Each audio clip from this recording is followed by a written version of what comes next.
The universe put together by Mike Hodges is unlike anything I've seen before or after. You want to watch Flash Gordon? Because I will do it right fucking now. Sam J. Jones is awesome. Why doesn't anyone fucking use this guy? Oh, wait. Hold on a second. He's in Seth MacFarlane's 2002 film Ted, right? Jesus, I'm supposed to be talking about that film. Oh, man, I really got carried away. Okay, let me do the Talking Bear with a foul mouth movie instead. A young, friendless boy named John Bennett wishes upon a star one evening that his teddy bear, named Ted, will come to life and be his best friend forever and ever. The wish comes true, and the two grow up together in male-bonding fashion, watching Star Wars, cartoons, and of course, the legendary Flash Gordon. Now, flash forward to adulthood, where Bennett, now 35 and played by Mark Wahlberg, is still palling around with Ted. This time, they advance to smoking weed, drinking beers, and occasionally doing lines of coke with, you guessed it, Flash Gordon himself. The trouble with this bromance, however, is John's girlfriend, who insists John grows up and leave Ted behind. Everything is typical throughout, and you can probably guess where all things will lead. But the star of this film, directed by Seth MacFarlane, who also voices Ted, is the constant pop culture references that makes his huge hit show Family Guy so popular. A show I've done without and will continue to do so. MacFarlane's script attempts to be witty with references that come at you a million miles per hour. They become stale and boring after a while, particularly because this is his shtick. Like I said, it's his star, and I gotta tell you, I'm not that into it. Yeah, Sam Jones and the Flash Gordon stuff in here I like and I laugh at, and hopefully it entices some of the younger audience to watch the film, but do we really need this guy making movies? Is he saying anything but I watched a lot of TV when I was young? This seems to be a popular way of telling stories and writing dialogue these days, as we've watched the likes of Kevin Smith and our personal favorite, Quentin Tarantino, go about their business in a similar fashion. To be honest, I'm kind of sick of it. As you can tell, I'd much rather have a conversation about Flash fucking Gordon than anything Seth MacFarlane could come up with. It makes me sad to think about the fools, the robots, the goddamn boring fucks that enjoy this kind of nonsense and allow another $100 million to be put into a sequel, Ted 2, where they get the exact same fucking thing again. I'm not expecting much here, but the only heart this film has is the fact that MacFarlane knows his comics, cartoons, and camp. It's all too easy at the end of the day, which is why I'll continue to go unchallenged with most of the films I screen. Thanks, Flash, for saving every one of us. And that is my take on Ted. Blah, blah, blah. Are they really doing Ted 2? I didn't really. Oh, yeah. They are, huh? Absolutely, and I believe Ted 3 is kind of might be a lock as well. Of course it is. I mean, this is big. There's so many questions that gone unanswered. This is big business, Joe. It was a big movie, huh? I'm so out of it, Tom. I have no idea. It's not even that it was a big movie, although I think it did okay. It's just that's how movies are really done nowadays. Is to get a movie made, you have to have a franchise. You have to have 3. And they're locked and loaded on sequels before they even know if the first movie is going to do well. Right. Yeah. Well, apparently Liam Neeson and Morgan Freeman are going to be in Ted 2, according to IMDb, along with our hero Dennis Haysbert and Michael Dorn from Star Trek. Wow, that's quite a cast that they already have attached to that thing. Yeah. Oh, yeah. It's like a Quentin Tarantino movie. He's just pulling out all these guys that, he adored watching, as a young man before he was a filmmaker. And just watch any of those Tarantino movies. You see these guys everywhere, and MacFarlane in a way is doing, the same kind of stuff. I mean, he's got a huge... You said that's absolutely true. He's got his people. He's got his gang. He's got his go-to people. And he's also brings in all the old school people that we love. Yeah, but I mean, I'm kind of getting bored with it, Adam. I mean, I'm not, there's just nothing here. I'm tired. It really kind of irritates me that there's all this. I mean, look, it's like beating a dead horse here. I mean, with this conversation, we all have it. We all have our dreams and desires to do things artistically that, would be great if money would be put into. But, to see the amount of money to be thrown at shit like this, and it's just, it's nonsense. And you know what? People forget, people forget about this shit. They go to the theater. Like, it's amazing to me that millions of people will go to the theater to see Ted, and they'll make their fucking $100 million. And then by Tuesday, the audience just they don't care. They've moved on. It doesn't stick with them. Man, Joe, how many times have we watched movies, this year? Let's just think about what Linklater did this summer. Just take that for an example. How long a movie like that sticks with you. And then there's just shit like this that just gets just gets everything it needs to do whatever. We keep having this conversation, man. Yeah, it's more of like a supply and demand type of thing. People are going to go to the movies. It doesn't matter what's playing. So, if it's packaged correctly, they're going to buy it. They're going to consume it, and then they're going to shit it out. I'm sorry, guys, but when you throw Ted at me, I can't. There's not much more I can talk about, because this film. What do you want to talk about? Mark Wahlberg's performance. I let's talk about that. Well, let's talk about that. Now, here is a quality actor taking his time to do a movie like this. Right. Right. And what does that say about him? He also did Pain and Gain recently. Yeah, exactly. But okay, so and listen, I'm not even challenging anything you're saying. But why do all these people want to work with him? Is it just a paycheck? Do you think Wahlberg or McFarlane? Well, even just like the people that you just listed off that are signed on for two, is it just a paycheck, you think, exactly, for these guys? Because what I said when I introduced Ted is that there's these mindless goons that go to the theater and turn on their televisions that just want to watch this stupid fucking shit. Listen, when I was impressed with Quentin Tarantino? When I was an idiot kid, when I was 21 years old. Do you understand what I'm saying? So you didn't like the movie, Tom, is what you're trying to say. Listen, I don't hate it, Billy. I can't hate it, but what the fuck is it? What does it mean? You can hate it. Do you feel you're just aging out of the demographic that those movies are aimed at? Because they were making those same movies in the 80s, and you were probably laughing your ass off. That's what I'm kind of saying, Billy, when I say, well, I was impressed with a Quentin Tarantino script when I was 21 years old. Yeah. Now it's just like, it's like, come on, dude, like, do something else. It's like, and all these guys, it's like they come up. It doesn't matter. It doesn't even have, a lot of these, like, look at a guy like M. Night Shyamalan. Like, he just basically, like, he just kept making these fucking movies with the same kind of surprise ending. And all I wanted to see from the guy was a real story. Like, direct a movie, dude. Give me something.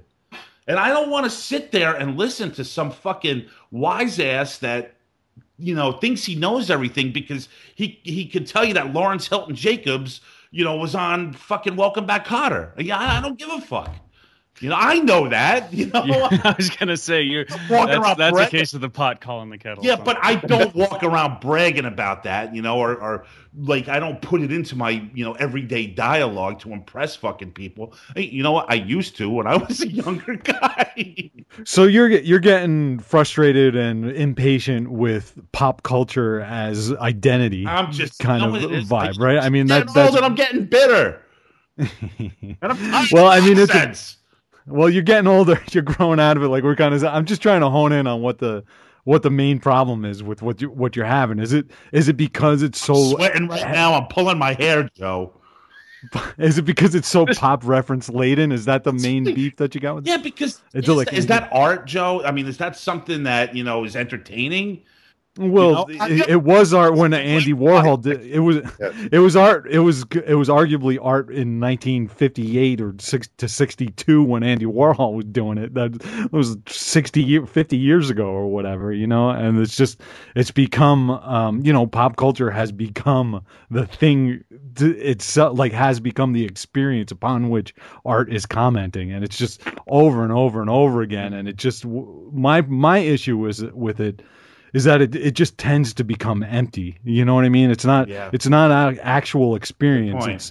It's fabricated experience, media experience, and this is what we're talking about, our experiences with media and how they're affecting us I do see it as it becomes empty, and I get tired of it, as well as is well documented, and I have my issues with it. But that said, I mean, a film like this, if you walk into it right in the right frame of mind, I have other problems with it as well, but I could sit there and enjoy it a little bit. No, but I mean, yeah. I've blasted movies before on the show from what is it? What was that? 30 minutes or less to 21 Jump Street. I don't know if you were involved in the 21 Jump Street conversation, but I remember you were defending 30 minutes or less. I mean, that this is bad filmmaking, and you're defending the shit all the time. You do this. Why do you just say that it sucks, Joe? Please. Well, it's not great. It's not good. My main problem with it actually is it's an adolescent film, based on an adolescent premise, for adolescents. And sometimes I feel like an adolescent. So if I'm in the right frame of mind, I could just turn off and kind of enjoy what's going on here. Just to some extent, yes, I seem to be more impatient with it as I grow older, sort of. But my main problem here is this message here that is being conveyed is just as simplistic and adolescent as everything else in it. In that, in the resolution here, the main resolution is, you have to change and, give up, being who you are, instead of, the person who you ostensibly love or who loves you to accept you as you are. It's such an adolescent fear, and it's just what happens at the end of the film with Mila Kunis. Whatever, she doesn't ever admit wrongdoing. It's saying, hey, I didn't accept you for who you were. I was wrong. It's okay. I'm going to sacrifice and change for you. I mean, it's such an adolescent fear. Women, it's so funny because a woman is going to come along, and then it's like you're a fear that you have to change yourself for her. It's ridiculous. It's ridiculous, and probably what's wrong with most relationships. Right, because a woman falls for a guy, Joe, and they are who they are, and you think that they're falling. The man thinks that they're falling for that guy, and then after a while, they always want you to change and become something else. No, not always, but that's what's not always. But that this is a popular behavior. Yes, it's a popular behavior, but it's so wrong, and that's basically just what's being reinforced as the main message here. And I know it's overanalyzing. No, it's good. See, that's why we like having you here, Joe. Well, I've seen so many relationships fail because a girl basically is like, oh, I like him, and I'm going to marry him, and I'm going to everything. He's going to change after I marry him. It never works, man. What I mean? Why are you loving and marrying someone that you're not satisfied with? That you feel that they need change? Like exactly. It makes no sense. That's really fucking stupid. And exactly. And at the end of the film, yes, she might allow for his teddy bear or whatever, but she doesn't accept him for, who he is as a goofball. You know what I mean? That didn't sit well with me, but yeah. Well, Joe, I don't want to hog up all the time here. We got Billy and Adam here. Adam assigned these movies, so he's given us the theme, the Boston theme, which is kind of cool. So we're going to start with Adam, just try to get a general idea of how he feels about Ted, why he assigned this movie. I'm totally curious. Adam, are you a Seth MacFarlane guy or what, man? Well, listen, I do enjoy Seth MacFarlane. I do. I will say this. Ted, is it a good movie? No, it's clearly not a good movie. But can I watch it and have a great time and laugh along with it? Sure, because I'm personally, I'm an adolescent. At heart, I'm a 12-year-old kid, and so I still laugh at fart jokes. What can I tell you? But I can just, it's like it's empty calories. I just sort of go for it. I'll accept it for what it is. I enjoy it. I have a laugh. But you know what?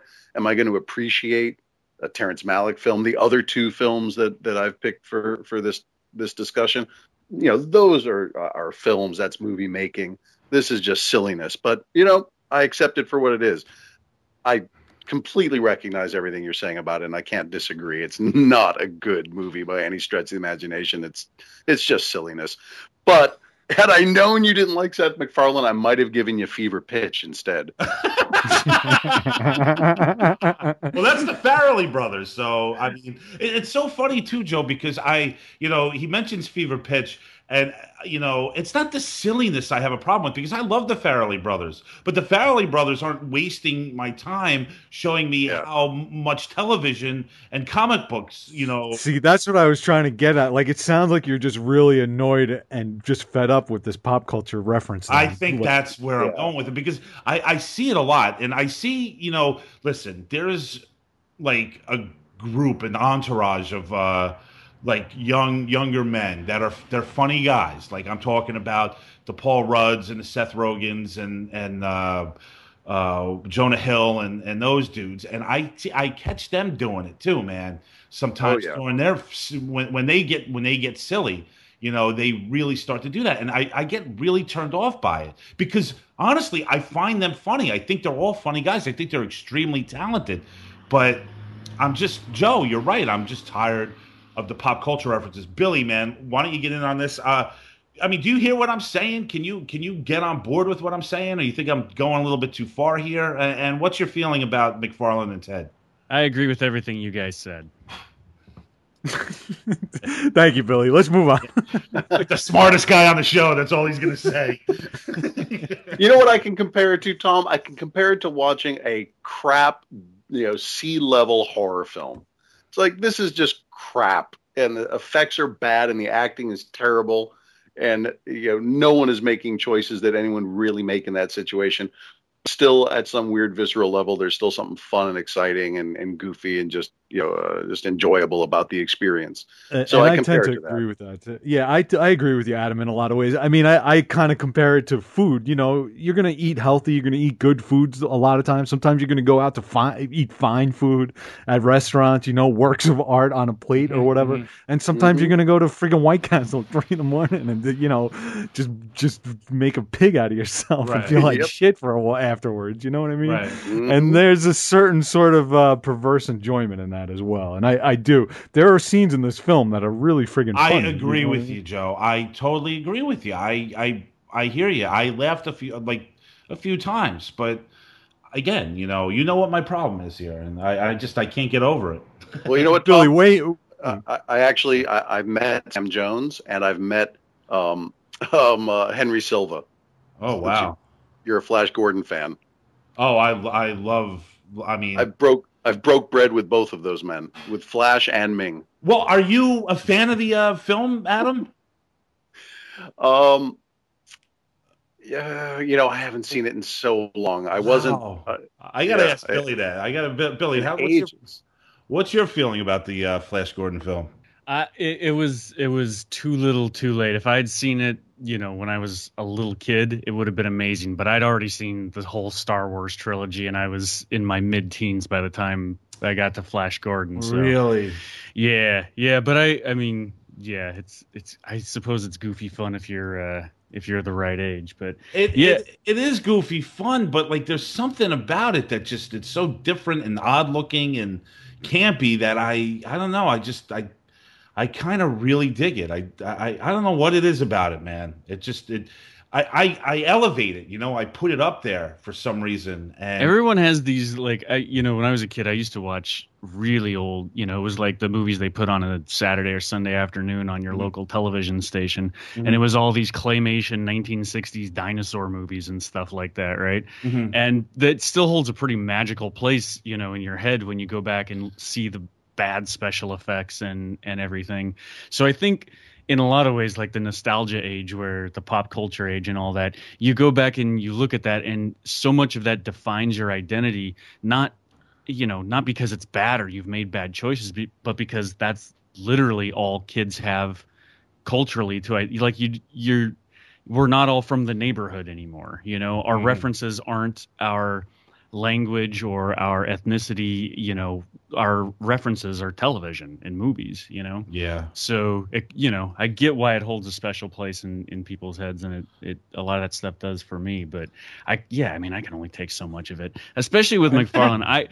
Ted makes me laugh. I just think shit is funny in that movie, and it's stupid and it's great. Yeah. And I think Family Guy is hilarious. But his shtick gets really old really fast because he just hits the same joke over and over again. And his whole like insulting celebrities and former celebrities and stuff like that. It's like when, there's a scene in the movie where the psycho guy played by Giovanni Ribisi is in the parking lot, who's always a creepy delight to behold. Sinead O'Connor. Yeah, he makes the comment, "Oh, that's Sinead O'Connor. She don't look so good no more." And you're like, "Okay, ha ha," like shitting on another celebrity, and you're like, "That didn't do anything for me." See, Joe thinks that's hilarious, so it's like he does that 5 times every 10 minutes. Yeah, one of them is going to land, and you're going to think it's funny. The other 4 you're going to think are stupid. What you were saying there about pop culture. You have a special place in your heart, Tom, for Flash Gordon, and I think that's a really how a lot of these movies are talking about pop culture as if, because they are our childhood experiences. These are our life experiences. And that's really sad in a lot of ways, because ultimately our life experience are driven by shit that was sold to us to sell commercials or movies. Isn't that amazing? So, and that's ultimately the issue that I have with it. I think is a problem is that as you get older and you start to think about the world and you start to think about theoretically you're thinking critically about the world around you, and you're like, something rang a bell in me anyway. That's just like, well, fuck, man, I don't want my experiences to, my view of the world to be based on, what was on my lunch. So right. A movie that was made so they could sell me a lunchbox. Right. You know what I mean? That's the thing. I mean, now with the way we're handling children, parents nowadays are really just putting them in front of screens. So, well, they were doing that when we were kids but too. It's not. Listen, that is true. But it's not as excessive, I don't think, as it is today, Joe. And it's a little bit different. It's not TV. So now you're looking to move into a world where, your memories as a child, what's meaningful to you as a child, is not actual life experiences. It's what you're watching on a screen, and it's other people's fictional experiences that are defining you as a person, as opposed to you doing certain things and obtaining knowledge through experience like that. Which is really ultimately you're gonna, as you get older, you're gonna have that realization that what my whole life and my perception of the world is based on media, and so you're gonna start to form a sort of you're going to be disillusioned, and you have a choice at that point, is to become cynical or to seek some other type of experience out, and it's a difficult path to choose. Adam, how did you sit down with Ming and Flash Gordon? No, they were both random encounters in Los Angeles over the years. One was at some celebrity event, the other one was at someone's party at their house. Okay, they were random encounters. Who was at the party? Who was at the party? Yeah. No, was it Sam Jones? Was he at? Silva was at the party, and Sam Jones was at some celebrity event that I had gone to years and years ago, like a fundraising event. Okay. Oh, cool. That's very cool. I mean, I would love to. Well, I'd love to do a couple lines with Sam Jones, if you know what I'm saying, guys. Yeah, we didn't do any bumps together. So, Adam, how does this speak to Boston? How does this work in Boston with the theme here that you got going on? Yeah, definitely. That's a good question, Joe. Well, I chose Boston. Obviously, I'm from Boston, and I think it's just an amazing city at so many different levels. And so you grew up there like the whole time? No, I pretty much grew up in Los Angeles, actually, but the early part of my youth was spent in Boston. And growing up, we would go back for all the family was back there, so we'd go back for like 3 weeks in the summer, and then we'd go back for Thanksgiving for a week. So we spent a lot of time back there, and especially this time of year, the fall, right around Halloween, November, harvest time. It just is such a great place to be. So much history there. It's and the history is living and breathing through every part of that city, and it's just the people of the city. I mean, seriously, the term "go fuck yourself" is used like shalom or aloha. It's like it's a term of affection. Hey, go fuck yourself. To say hello, go fuck yourself, you wicked retard, go fuck yourself. And it's a proud, tough crowd of people out there, and great sports teams, and it means a lot to me. And I thought, well, here's an opportunity. There's so many great movies that have been set in Boston, and what I tried to do is find movies where they were really just set in Boston, that it's not specifically, it doesn't have anything specific to do with Boston. It could be set anywhere, but Boston, for one reason or another, is the backdrop of the story. And just something that kind of has the accent and the people and the flavor and little bits of the city in it. And that's really it. I just wanted to talk. I worked hard to avoid any movies with Ben Affleck, which is hard when you're talking. I was wondering about that. I was wondering how that happened. Could have gone The Town, which is a film set in Boston. Could have gone Good Will Hunting. Thank you, Good Will Hunting. Right, that's the other one. But no, wasn't the other one Gone? Gone Baby Gone, and Gone Baby Gone in the Town. Those are good movies. I'm sorry, man. Those are really good movies. Oh, I agree. And did you like Argo, Billy? Parts of it. I so many movies these days, I feel like they start high and they just slowly, like, they just get worse and worse. Like they're funny. I get that. By the end you're just disappointed at the direction it's taken is just so like, it starts with an interesting premise and then you just feel it's slowly sliding into the usual worn cliches, Sure. So it's like, stories like that are always fascinating to me, but I can't think of a different director, but there, other directors have handled those kind of situations better. The Town I liked, just because I thought it was pretty well done, but Gone Baby Gone is one of my favorite movies. Adam, I lived in Boston for 2 years. Gone Baby Gone has some of the best casting for local faces that I've ever seen in a Boston movie. Like, nice. Those people look like the people who actually live in the, not the suburbs, but the Somerville and any area of Boston within reach of the subway, basically the T. So I love Gone Baby Gone. I think it's a great Boston movie, even though I know it does have Affleck behind it. Right. Yeah, but you know what, though, Billy? I mean, the guy was struggling with his acting career, and he put together, these, 3, well-received movies, and won an Oscar for one of them. Yeah. So, I mean, that's not a bad little deal there. Adam, you're not a fan. Here's a story that actually he won me over a little bit recently, and I did, by the way, see his most recent film, which does not take place in Boston, but there is a scene where he's wearing a Mets hat, and apparently he was supposed to be wearing a Yankees hat. And right. He, from what I've read, anyways, he actually fought Fincher on this, and this was the one significant on-set disagreement they had about the making of this film, and he refused to do it. And I noticed, I saw Gone Girl, and I noticed he had a Mets cap, and I was like, "Whoa, the Yankees pretty much own any film presence, in any movie ever." So I was like, "Wow, that you don't see that too often, do you?" Adam, let me ask you. I mean, do you think that's ridiculous, or are you like, "Yeah, hell yeah, man, stick by your team"? Oh, absolutely, hell yeah! Yankees had stupid. It's just acting. It's not just acting. I swear to God, my respect for very little that I had for Ben Affleck has gone up. His stock rose for me on that. Absolutely, that's amazing. The Boston Red Sox and the New York Yankees.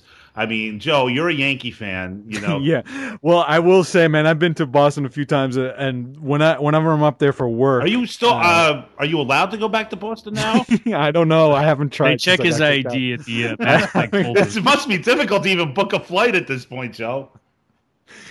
Yes, I haven't attempted to re-enter the city yet, but every time I go up there, I see that is the die-hardest sports fans that I've ever seen, man. You walk through offices up there. Right. It's not like walking through offices down in New York where up there everybody has the Red Sox schedule right up on their cubicles in their office.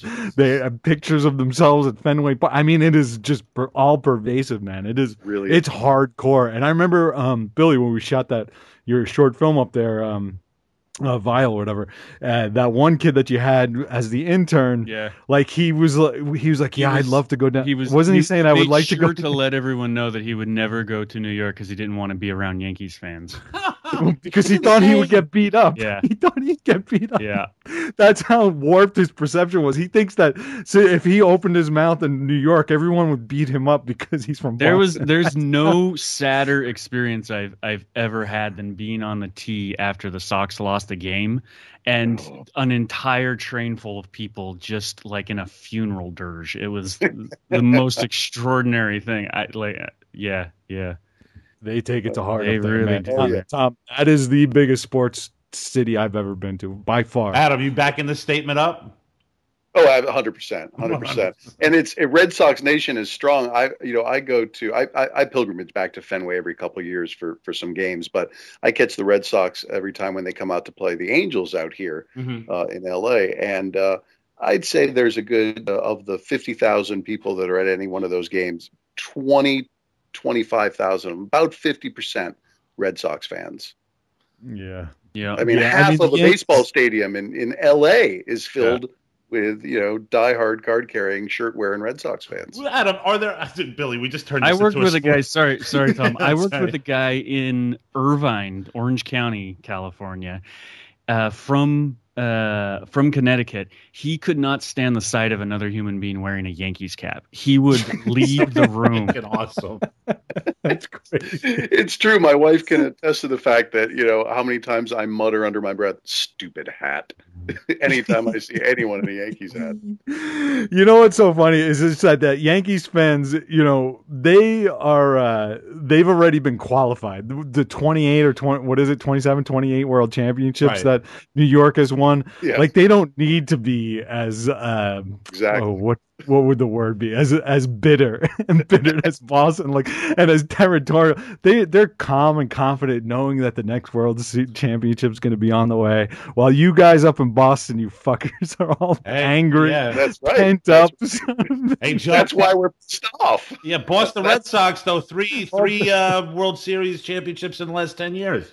That's true. I know. It's been glorious. There's a Boston bar out here in LA called Sonny McLean's that used to go and watch a lot of the playoff games. And after 2004, they actually managed. This was an amazing accomplishment. That is magic, man, because you're also talking about, the 2004 year, you're talking about being down 3-0 and then coming back and winning 4 games and then sweeping the Cardinals in the World Series. Oh, it was glorious. But it was just glorious. But I pilgrimaged to see the World Series trophy. I stood in line hours just to hug it and hold. You had such a beautiful thing. You had the whole Curse of the Bambino thing going on there too. Gone. That's gone. That's over. Ancient history. Didn't a Sox fan try to bury a Red Sox jersey in the new Yankee Stadium when they were pouring concrete? I read and Bloomberg like ran to the rooftop, jumped in his chopper, and personally flew out there to yank it out of the concrete before it dried. Like, there was some crazy shit about that. I don't know exactly what the circumstance was, but I know what the circumstances were. It was Ted and Mark Wahlberg who flew down to Yankee Stadium. Yeah, Thunder Buddy. Total side note, Adam, what did you think of Gone Girl? Oh, I liked it, although I agree with your statement that it started strong and I think kind of petered off a little bit towards the end. Right. But I enjoyed it, and my wife and I actually saw it together for our 5th anniversary. That's a great date movie, isn't it?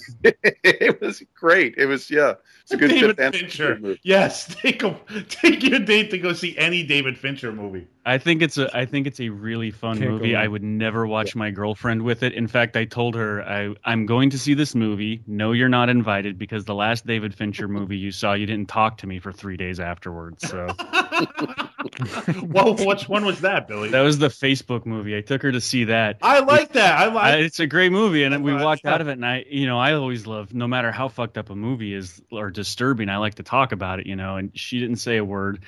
Looked at me, said, "I'm going home," got on the subway, and I did not see her until the following morning. So that was, yeah. So, but Gone Girl is fantastic. It's a date movie up there with like Antichrist and Eyes Wide Shut for me. No! Correct. Yeah.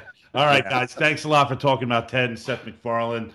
Everybody, listen, you can come back next week. We're going to continue the Boston theme with some Clint Eastwood and Peter Yates. It's going to be a lot of fun. The Cutting Room Movie Podcast is brought to you by Christiana Productions and New Media Limited. The show is edited and co-produced by Joseph Schreck and produced by Thomas Detloff and Joe Christiana. You can like us on Facebook at The Cutting Room Movie Podcast and follow me on Twitter, Thomas Detloff, at TCRM Podcast. You can also check out Joe's film work at ChristianaProductions.com.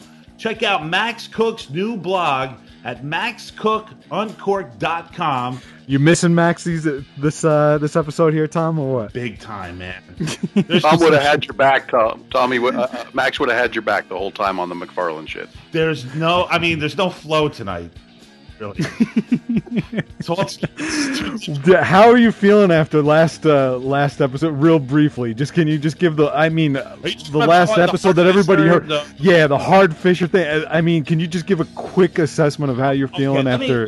Basically, Max got his comeuppance and got his ass handed to him by our guest. I don't know if you guys heard it yet. It was a crazy freaking train wreck of a show, man. Right. What's your assessment? This is what was going on, real quick, Joe. I was in serious pain with the gout. I was on these steroid pills, which was making me very uneasy because it was like these pills would be like doing like lines of cocaine. So it was really hard for me to like concentrate on one thing for like more than 3 or 4 seconds. So the interview with Hart Fisher, I just kind of let Max kind of do it. I kind of told him that going into it. I'm like, Max, I'm going to ask this guy a question or two, and then boom, you're going to take over.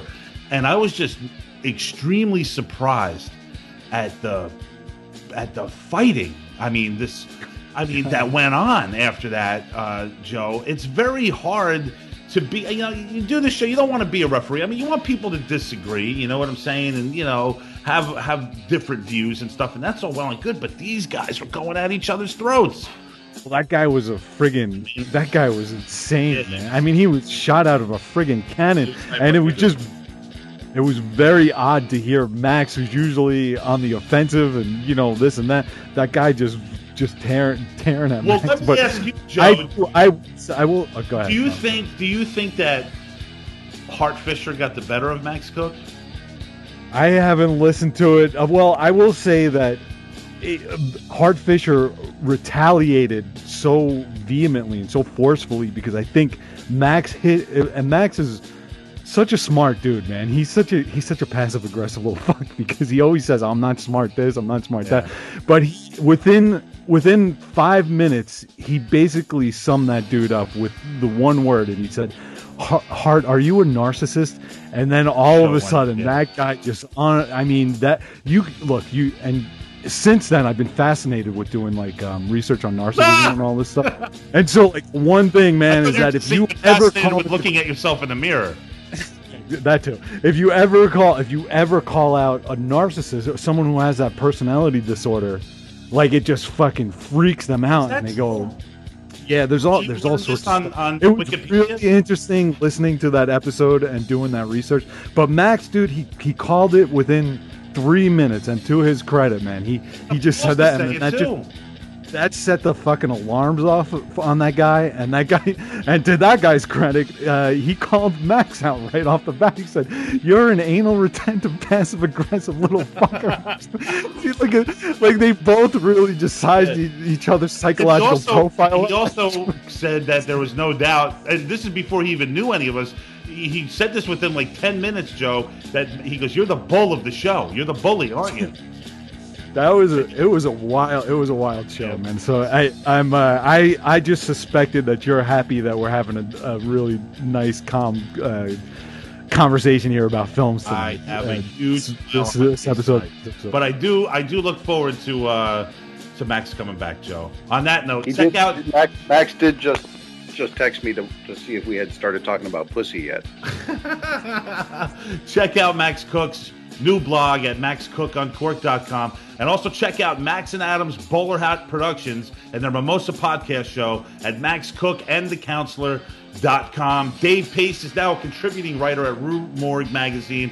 Look for his work over there, and check out his blog on horror media politics. That's right, horror media politics at La Politique Psychotronique at psychotronique.anidealforliving.com. ZillowTones.com. Music from The Cutting Room is done by the Zillowtones. Check them out at www.thezillowtones.com or search for the Zillowtones at ReverbNation.com. We'll be back next week. We're going to talk more about Boston movies. We're bringing Peter Yates's The Friends of Eddie Coyle to the table, and also Clint Eastwood's Mystic River. Until then, we're over and we're out. Ciao.